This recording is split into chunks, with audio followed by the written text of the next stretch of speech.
నా డైరెక్టర్ నాగాశ్విన్ గారిని మాట్లాడాల్సిందిగా కోరుకుంటున్నాం. Hi hi hi hi hi thank you అండి, థ్యాంక్ యూ అందరికీ, బాపు గారి టీంకి. ఏదేది కల్కి టూ వస్తుంది.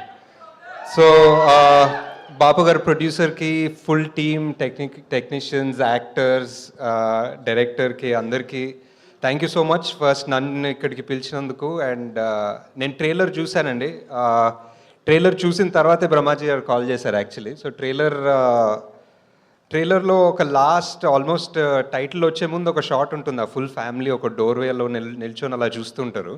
సో జస్ట్ అంటే ఏం చూస్తున్నారు, ఏం చేశారు వీళ్ళు, ఏం జరిగింది సినిమాలో అని ఒక చిన్న క్యూరియాసిటీ ఉంటుంది. ట్రైలర్ కూడా చాలా బాగా కట్ చేశారు. And it felt like a really good film. బాగుంది సార్ మీ fan sir, thank you sir. మీరు మీ స్పీచ్కి fan also sir.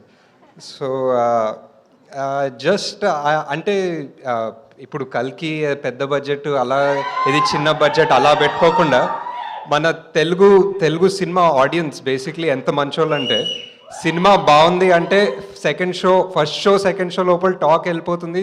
Second day housefuls ఉంటాయి. అండ్ థర్డ్ డే నుంచి మళ్ళీ తండేలు అన్నారా. High so yeah, just beautiful అండి. సో ఐ థింక్ ఈ సినిమా అన్ని గుడ్ వైబ్స్ ఉన్నాయి. ట్రైలర్ చాలా బాగుంది, మ్యూజిక్ చాలా బాగుంది. అండ్ కాస్ట్ ఆబ్వియస్లీ అందరు చాలా talented, each and every one. అంటే మనీ కూడా మన మేం ఫేమస్లో ఉన్నాడు, అండ్ మేల్లో కూడా చేశాడు. అండ్ చాలా ఇంటెన్స్ ఉంటాడు స్క్రీన్ మీద. బ్రహ్మాజీ గారి గురించి ఎక్కువ చెప్పనవసరం లేదు, అందరు ఆల్రెడీ చెప్తారు. సార్ జాతి ఒక్క మాట చెప్పమంటారా సార్?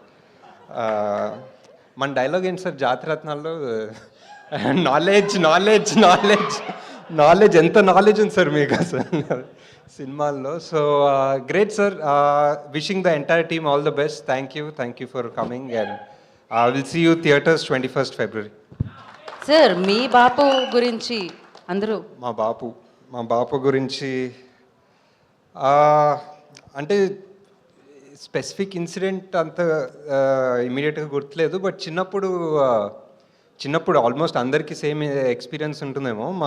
ఏదైనా అడిగితే లేకపోతే ఏదైనా చెప్తే, మా నాన్న ఒక చిన్న ఊరు నుంచి నాగర్కర్నూల్ దగ్గర ఐతోల్ అని. సో ఎప్పుడు చెప్పేవాళ్ళు, స్కూల్కి వెళ్ళడానికి నేను ఒక 14 కిలోమీటర్లు నచ్చి వచ్చేవాడిని. నీకు ఇప్పుడు పెన్ కావాల్సి వచ్చిందా, పెన్సిల్ కావాల్సి వచ్చిందా అని చెప్పి చిన్నప్పటి నుంచి ప్రతి దానికి ఆయన చిన్నప్పుడు పడే కష్టాలు, ఆయన చిన్నప్పుడు కష్టపడి వంటలు చేసుకుంది, హాస్టల్లో ఉంది, అన్నీ చెప్పేవాళ్ళు. సో ఏంటి అంటే ఆబ్వియస్లీ ఏంటి ప్రతిదానికి ఇదే చెప్తున్నారు స్టోరీ అనుకునేవాడిని చిన్నప్పుడు. కానీ నాకు మొన్ననే అంటే నేను కూడా ఇప్పుడు బాపోయాను, నాకు కూడా ఒక పిల్లోడు ఉన్నాడు. సో 2-3 years బ్యాక్ నేను కూడా రిషి గారికి అదే చెప్తున్నాను అనమాట, నా చిన్నప్పుడు ఎంత కష్టం ఉండే తెలుసారా నీకు అని.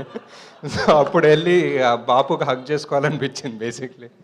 అంతే ఇంకా that's all. Thank you so much. అందరు బాపులు ఇంతే అండి. And thank you so much ప్రతి